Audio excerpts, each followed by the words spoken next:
everyone, welcome to our wellness video. For today, I would like to share with you my answer from one of my high school friend, Anthony Zamora, who sent a Facebook message asking what to do with the high cholesterol and what is the treatment. So here I'm going to discuss briefly as much as I can to explain what really is the cholesterol and what is the problem and what can we do to treat it. First, we need to realize that the body makes cholesterol. When we have less cholesterol produced, or when we eat less cholesterol, the body will produce cholesterol to provide its needs and its function. Every day, most of the time, 2,000 to 3,000 milligrams of cholesterol are produced by the body to meet its needs, to perform its functions. So body is producing the cholesterol. The second one is the body is using this cholesterol for cell repair. Our cells is made of, the cell walls are made of cholesterol. So if there's a cell damage, there's a cholesterol who will assist with the repairs, and it helps with the signaling of the cells to each other. And also, it helps in signaling the neurotransmitters of the cells to the brain. The second is the body uses cholesterol for our brain signaling, because a lot of this brain is made of fats, and one of that is cholesterol. If we have less cholesterol in the body, the tendency is there will be neurotransmitters not acting. So there will be promotion of dementia, memory loss, Alzheimer's. So we need cholesterol also for our brain and cognitive functions. The third is the body needs cholesterol for hormone production, such as testosterone, estrogen, progesterone. Those sterone are from cholesterol. They are made by the cholesterol. So if we have less cholesterol, we're not going to produce that much of our hormones needed by our body. The fourth is the vitamin D is a cholesterol based, meaning vitamin D is needed for our metabolism, for our bone health and blood clots. So if we have less cholesterol, we're not going to produce or convert the sun rays, which is from the vitamin D, to vitamin D3, which is really the bioavailability needed for our body to absorb the vitamin D. And lastly, cholesterol is needed for our repairs. What we mean is, if there's a wound or if there's an inflammation, the body is sensing that we need the LDL, the low density lipoprotein, to interact with the repairs. And that is what they say, LDL is the bad cholesterol. How true is that? And that leads me to the difference of HDL and LDL.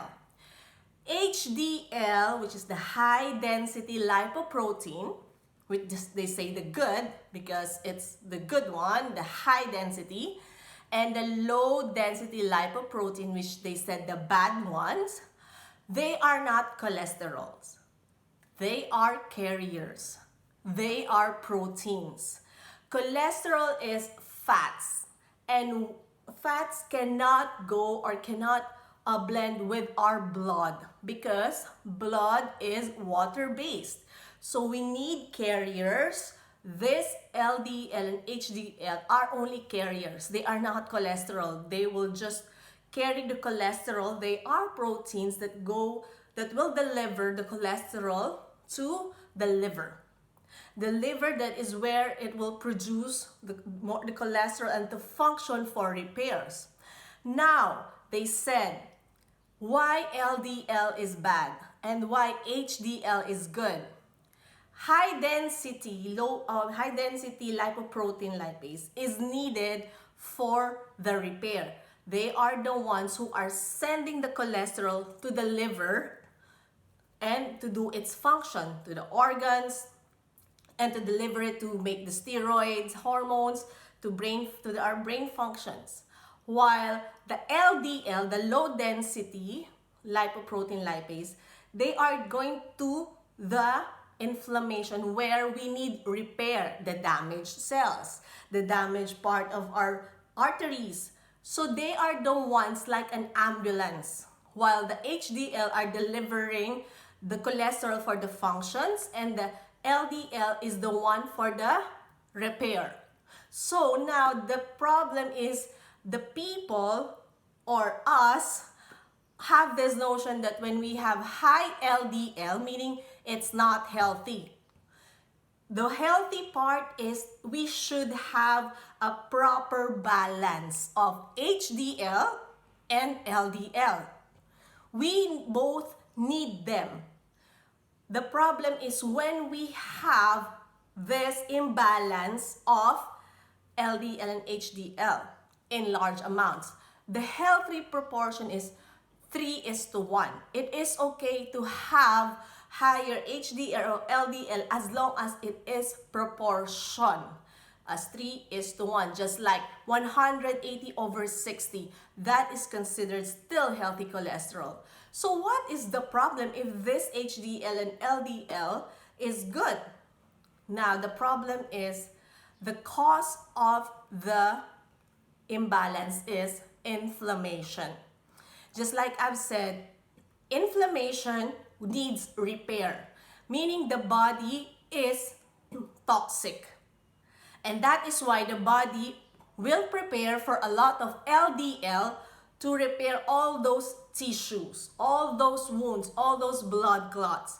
Meaning, when we go to the hospital and they found out that we have high cholesterol, they will give us initially the statin drugs to cut the production of cholesterol. So now we are interfering with the body's mechanism to prepare or to produce cholesterol what we needed.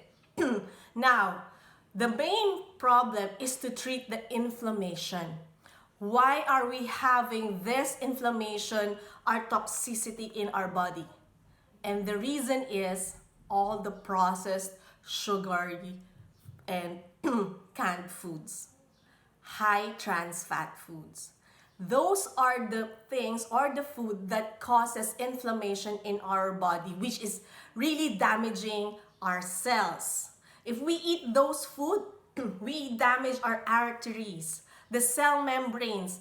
And when we have damaged arteries and cell membranes, that is the time the body will produce a lot of low density lipoprotein. And then when you see in the test, you have a lot of LDL because your body is inflamed.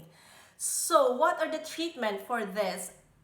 Is eat whole grain foods, eat good fats, which is omega-3s, flaxseed, chia seeds, avocados, and as much as possible, the green-based leafy vegetables, because they have a lot of anti-inflammatory, especially ginger, turmeric, capsaicin, which is from the peppers, and also good fats.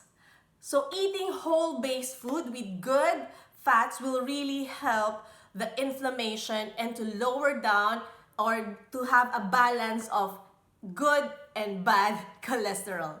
So I hope, friends, Anthony, I answered your question clearly, and hopefully that helps for you and the rest of our friends.